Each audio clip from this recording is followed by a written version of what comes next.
So let's take a quick look at rationing, and then we'll kind of circle back and talk about lump sum taxes and subsidies afterwards. So let's talk about rationing.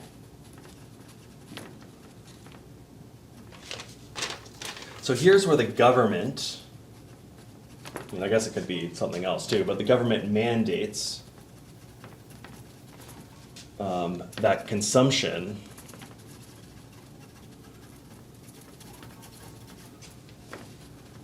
of a good cannot be more than some fixed amount.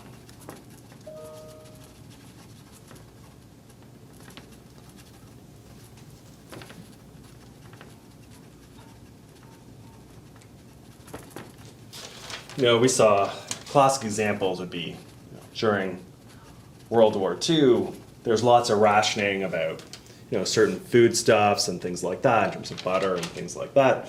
So those are kind of classic examples. You might think about more recently with COVID, maybe some places instituted rationing on certain supplies like hand sanitizer, things like that. Though I'm not sure if that was ever mandated in Canada. But some stores instituted their own kind of rationing policies, I guess. So how would this influence the budget constraint? Let's imagine government rations good one. So more than X1 bar of good one cannot be consumed. Let me just make sure that sentence makes sense. Government rations good one. So more than X1 bar of good one cannot be purchased or consumed. Or think of it like the government rations good one, so no more than X1 bar of good one can be consumed, if you want to think about it that way. So if we think about our budget constraint, good 2, good 1. Let's just do a before rationing in blue and then think about what the effect of rationing would be. So M over P2 is this intercept, M over P1 is this intercept. So let's say this is the original budget line. And then the rationing, let's say, is this amount. That's what X1 bar is. Well, that makes the effective budget constraint look like this. So it has this slope of minus P1 over P2 until we get to this rationed amount, and then they can't do any more of that good.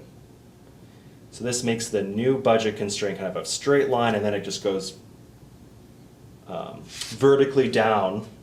It's not quite straight for me, but hopefully you get the idea. Vertically down at this X1 bar. So they used to be able to, before this rationing, their budget line was this straight line, but now it has this discontinuous part where, now it has this kink in it, where now it has a kink, I should say, at X1 bar. Hopefully that made sense. Okay, so that's how it would affect this. And again, you can combine, rationing and taxes and things like that. So now let's look at the final kind of government program, which is going to be lump sum taxes or subsidies. And these are, you can kind of think of these as affecting income rather than the price of a good.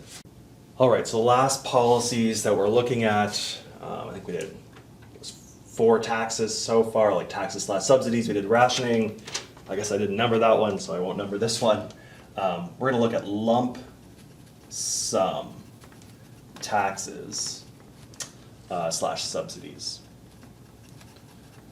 And again, just think of a subsidy as like a negative tax. Don't like how those two underlines look under each other, but all right. So let's think of a lump sum tax. What does that mean? It means government takes as in taxes, a fixed or lump sum amount of money.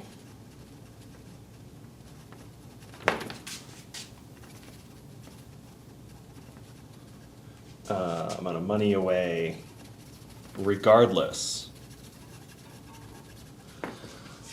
of behavior. So by behavior, I mean their choice of consumption bundle. So a lump sum tax is when the government takes a fixed amount of money away from you or away from the consumer, regardless of what combination of goods they purchase. Well, essentially this is just a decrease. Essentially, a decrease in M, right? That's the same as just decreasing income. So it's going to shift that whole budget constraint, that parallel shift in is what it's going to do. And a subsidy, so a lump sum subsidy is basically the government is giving you a fixed amount of money. Means government gives fixed amount.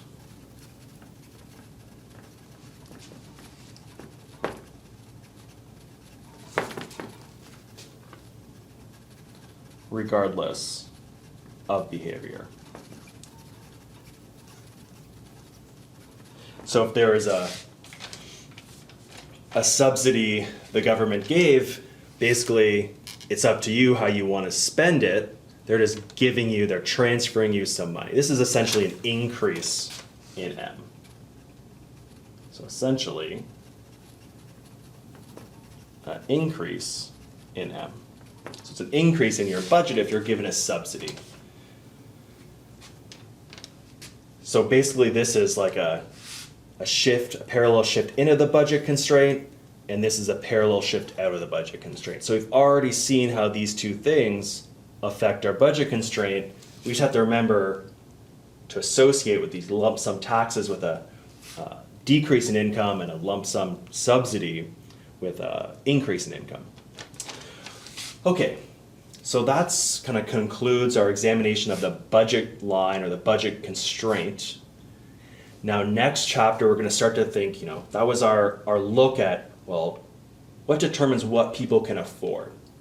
Well, those are those different consumption bundles that go into this consumption set, which is like all the set of affordable bundles of goods we can afford. Next chapter, what we're going to look at is more about, well, what is the best? We said consumers want to basically get the best bundle that they can afford. Well, what does best mean? That's what we're going to start to explore in the next chapter.